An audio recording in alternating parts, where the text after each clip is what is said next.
மலர்ந்தது போதும், இனி நாம் சுடர்விட்டு எறிவோம். அதுதான் நாம் வகுத்துக் கொள்ளக்கூடிய கொள்கையாக, இன்று நாம் மனதிலே வகித்துக் கொள்ளக்கூடிய உறுதியாக அது இருக்க வேண்டும்.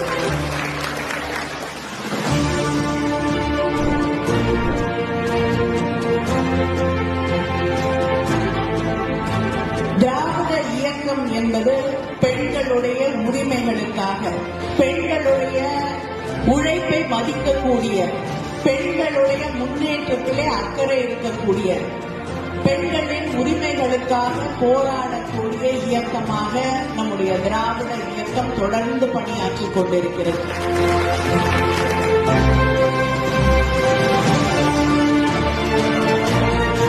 நீ நினைக்கக்கூடிய உன்னுடைய லட்சியத்தை கனவை அடைவதற்கு உனக்கு